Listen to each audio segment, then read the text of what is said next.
ಸ್ನೇಹಿತರೀಗ ವಿಶೇಷವಾಗಿ ಯುಗಾದಿ ದಿನ ಹಾಕಲಿಕ್ಕೆ ಒಂದು ವಿಶೇಷವಾದ ರಂಗೋಲಿಯನ್ನು ಹೇಳ್ಕೊಡ್ತೀನಂತ.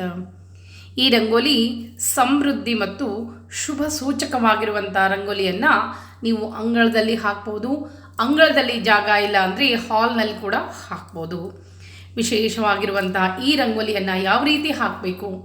ಯುಗಾದಿ ದಿವಸ ಬೆಳಗ್ಗೆ ಅಂಗಳವನ್ನು ಸ್ವಚ್ಛಗೂಡಿಸಿ ಒರೆಸಿ ಎಲ್ಲ ಮಾಡಿ ರಂಗೋಲಿಯನ್ನು ಹಾಕಲಿಕ್ಕೆ ಸರಳವಾಗಿ ತೋರಿಸ್ಕೊಡ್ತೀನಿ. ಆ ದಿನ ಯುಗಾದಿ ದಿವಸ ಹಾಕಿ ಒಂದು ಹೂ ಇಟ್ಟರೆ ಸಾಕು.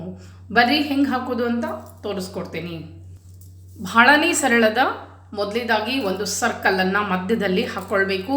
ಆ ನಡುವೆ ನಾವು ಕೆಂಪು ಬಣ್ಣವನ್ನು ಹಾಕಬೇಕಾಗಿರ್ತದೆ. ಹೀಗಾಗಿ ಒಂದು ಸರ್ಕಲನ್ನು ಹಾಕ್ಕೊಂಡು ಅದಕ್ಕೆ ನಾವು ಮಂಡಲ ಅಂತ ಹೇಳ್ತೀವಿ. ಅದೇ ರೀತಿಯಾಗಿ ಒಂದು ಮಂಡಲವನ್ನು ಹಾಕ್ಕೊಳ್ಬೇಕು.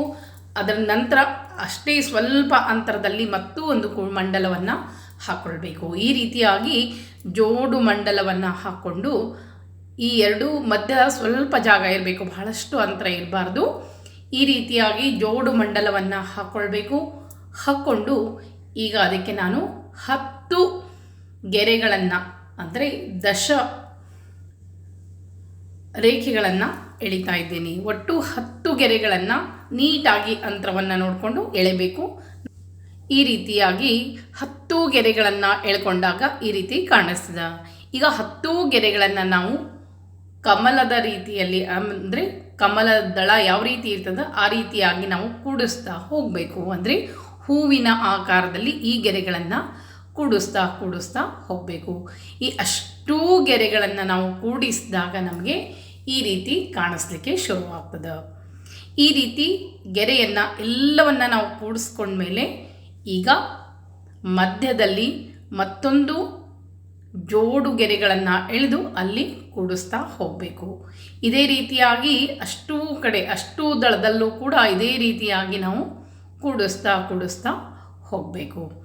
ಆಗ ಈ ರೀತಿ ನಮಗೆ ಕಾಣಿಸ್ತದೆ. ಈ ರೀತಿ ಕೂಡಿಸ್ಕೊಂಡ್ಮೇಲೆ ನಾವು ಇಲ್ಲಿ ನೋಡ್ರಿ, ಇದು ಒಂದು ರೀತಿ ಮಂಟಪ ರೀತಿಯಲ್ಲಿ ಈ ರೀತಿಯಾಗಿ ನಾವು ಆ ಒಂದು ಏನು ಕಮಲ ಇರ್ತದಲ್ಲ, ಕಮಲದ ದಳದ ಮಧ್ಯೆ ಒಂದು ರೇಖೆ ಏನಿರ್ತದಲ್ಲ, ಆ ರೇಖೆ ಮಧ್ಯ ಗ್ಯಾಪ್ ಬರಬೇಕು. ಅಲ್ಲಿ ಈ ರೀತಿಯಾಗಿ ಮಂಟಪದ ರೂಪದಲ್ಲಿ ಈ ರೀತಿಯಾಗಿ ಮಾಡ್ತಾ ಹೋಗಬೇಕು. ಇಷ್ಟೂ ಕಡೆಯೂ ಅದೇ ರೀತಿಯಾಗಿ ಮಾಡ್ತಾ ಹೋಗಬೇಕು. ಈ ರೀತಿ ಮಾಡಿದಾಗ ನಮಗೆ ಪೂರ್ಣ ಹಾಕೊಂಡ್ಮೇಲೆ ಈ ರೀತಿ ಕಾಣಿಸ್ತದೆ. ಇದಾದ ಮೇಲೆ ನಾವು ಮಧ್ಯದಲ್ಲಿ ಈ ರೀತಿ ಏನು ಗೆರೆ ಬಂದಿರ್ತದಲ್ಲ ಆ ಗೆರೆಯಲ್ಲಿ ಜೋಡು ರೇಖೆಗಳನ್ನು ಈ ರೀತಿ ಎಳಿತಾ ಹೋಗಬೇಕು. ಅಲ್ಲೂ ಕೂಡ ನಾವು ಹೂವಿನ ಆಕಾರದ ರೀತಿಯಲ್ಲಿ ಮಾಡಬೇಕಾಗ್ತದೆ. ಈ ರೀತಿಯಾಗಿ ಮಾಡಿದಾಗ ಹಿಂಗೆ ಕಾಣಿಸ್ತದೆ. ನಂತರ ಈಗ ಈ ಮಂಟಪದ ಮಧ್ಯೆ ಏನು ಈ ಮಂಟಪದ ಥರ ಮಾಡಿದ್ವಲ್ಲ ಅಲ್ಲಿ ಮಧ್ಯದಲ್ಲಿ ನಾನು ಒಂದು ಬಳ್ಳಿಯನ್ನು ಹಾಕಿ ಆ ಬಳ್ಳಿಯಲ್ಲಿಯೇ ನಾನು ಕಮಲವನ್ನು ಮಾಡ್ತೀನಿ. 10 ಕಮಲಗಳು ಆಗಬೇಕು. ಈ ರೀತಿ ನೀಟಾಗಿ ನಾವು ಇಷ್ಟು ಕಮಲಗಳನ್ನು ಹಾಕ್ಕೊಂಡಾಗ ಈ ರೀತಿ ಕಾಣಿಸ್ಲಿಕ್ಕೆ ಶುರುವಾಗ್ತದೆ. ಈ ಕಮಲವನ್ನು ಹಾಕಿದ ಮೇಲೆ ಈಗ ನಾವು ಮಧ್ಯದಲ್ಲಿ ಏನದಲ್ಲ ಅಲ್ಲಿ ಕೆಂಪು ಬಣ್ಣವನ್ನು ಹಾಕ್ತಾ ಇದ್ದೀನಿ. ಮಧ್ಯದಲ್ಲಿ ಕೆಂಪು ಬಣ್ಣವನ್ನು ಹಾಕಿ ಆ ಸುತ್ತಲೂ ಏನು ಕಮಲಗಳನ್ನು ಮಾಡಿದ್ದೆ ಅದಕ್ಕೂ ಕೂಡ ನಾವು ಕೆಂಪು ಬಣ್ಣವನ್ನು ಹಾಕ್ಕೊಂಡ್ವಿ. ಈಗ ಮಧ್ಯದಲ್ಲಿ ಒಂದು ಪದ್ಮವನ್ನು ಹಾಕ್ಕೊಳ್ಬೇಕು. ಪದ್ಮ ಬೇಕಾದಷ್ಟು ಸಲ ತೋರಿಸೀನಿ. ಆ ಪದ್ಮಕ್ಕೂ ಕೂಡ ಒಂದು ಮಂಡಲವನ್ನು ಹಾಕಬೇಕು. ಆ ರೀತಿಯಾಗಿ ಹಾಕಿ ಮಧ್ಯದಲ್ಲಿ ಮಂಡಲವನ್ನು ಹಾಕಿ ಅದರ ಸುತ್ತಲೂ ಏನಿರ್ತದಲ್ಲ ಅಲ್ಲಿ ಹಸಿರು ಬಣ್ಣವನ್ನು, ಅಂದರೆ ಇಲ್ಲಿ ಮಧ್ಯದಲ್ಲಿ ಶ್ರೀ, ನಂತರ ಈ ಹಸಿರು ಬಣ್ಣ ಅಂತಂದರೆ ಸಮೃದ್ಧಿ ಸಂಕೇತ, ಕೆಂಪು ಬಣ್ಣ ಮಧ್ಯದಲ್ಲಿ ಭೂಮಿ ತಾಯಿ ಸಂಕೇತ, ಮತ್ತು ಸುತ್ತಲೂ ನಾವು ಗುಲಾಬಿ ಬಣ್ಣವನ್ನು, ಭಗವಂತನ ಸ್ವರೂಪ. ಈ ರೀತಿಯಾಗಿ ಮಧ್ಯದಲ್ಲಿ ಏನು ಸುತ್ತಲೂ ಗುಲಾಬಿ ಬಣ್ಣವನ್ನು, ಭಗವಂತನ ಸ್ಮರಣೆಯನ್ನು ಮಾಡ್ತಾ ಗುಲಾಬಿ ಬಣ್ಣವನ್ನು ಹಾಕಿ ಏನು 10 ಕಮಲ ಹಾಕಿದ್ವಲ್ಲ ಅದಕ್ಕೆ ಸುತ್ತಲೂ ಮಂಡಲವನ್ನು ಈ ರೀತಿ ನಾನು ಹಾಕೇನಲ್ಲ ಆ ರೀತಿ ಮತ್ತೆ ಮಂಡಲವನ್ನು ಹಾಕಬೇಕು. ಅದರ ಮೇಲೆ ಮತ್ತೊಂದು ಮಂಡಲ, ಒಟ್ಟು ಜೋಡು ಮಂಡಲ ಅಂದರೆ ನೋಡ್ರಿ 2 ಗೆರೆಗಳನ್ನು ಎಳೆದೀನಿ.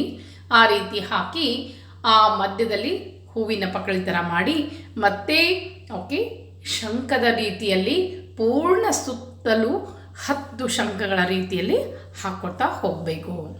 ಹೂವಿನ ಏನು ಪಕ್ಕಳಿಗಳಂತಂದರೆ ದಳಗಳನ್ನು ಮಾಡಿಲ್ಲ, ಅದರ ಮಧ್ಯದಲ್ಲಿ ಒಂದು ಸಣ್ಣದಾಗಿ ಕಮಲದ ರೀತಿಯಲ್ಲಿ ಹಾಕಬೇಕು. ಈ ರೀತಿಯಾಗಿ ರಂಗವಲ್ಲಿನ ಪೂರ್ಣ ಮಾಡಿ ಎಷ್ಟೇ ನಾವು ಬಣ್ಣವನ್ನು ಹಾಕಿದರೂ ಸಹಿತ ಅರಿಶಿನ ಕುಂಕುಮ ಅಕ್ಷತೆಯನ್ನು ಹಾಕಲೇಬೇಕು. ಅಂದಾಗಲೇ ಈ ಒಂದು ರಂಗವಲ್ಲಿಗೆ ಕಳೆ ಬರ್ತದೆ. ಇಷ್ಟು ಹಾಕಿ ಆದಮೇಲೆ ನೀವು ಇದನ್ನು ಅಂಗಳದಲ್ಲಿ ಹಾಕ್ತಿದ್ರೆ ಇಷ್ಟೇ ಹಾಕ್ಬೋದು. ಇನ್ನು ನೀವು ಮನೆಯಲ್ಲಿ ಹಾಕ್ತೇವೆ ಅಂದರೆ ಹಾಲ್ನಲ್ಲಿ ಹಾಕ್ತೀನಿ ಅನ್ನೋದಾದರೆ ಈ ರಂಗವಲ್ಲಿ ಮುಂದೆ ಒಂದು ಶಂಖ ಚಕ್ರ ಪದ್ಮವನ್ನು ಹಾಕಬೇಕು.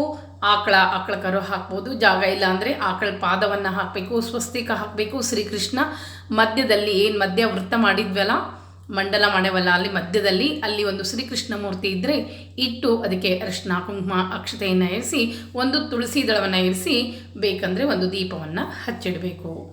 ಇಷ್ಟು ಮಾಡಿ ವರ್ಷ ಪೂರ್ತಿ ನೆಮ್ಮದಿಯಿಂದ ಯಾವುದೇ ಸಂಕಟಗಳು ನಿಮ್ಮ ಮನೆಯಲ್ಲಿ ಬರುವುದಿಲ್ಲ. ಲಕ್ಷ್ಮೀ ಸಹಿತ ನಾರಾಯಣ ಸನ್ನಿಧಾನ ಯಾವಾಗಲೂ ನಿಮ್ಮ ಮನೆಯಲ್ಲಿ ಇರ್ತದೆ. ಅದಕ್ಕಾಗಿ ಈ ಯುಗಾದಿ ದಿವಸ ಈ ರಂಗವಲ್ಲಿಯನ್ನು ಹಾಕಿ ಭಗವಂತನ ಸ್ಮರಣೆಯನ್ನು ಮಾಡಿರಿ.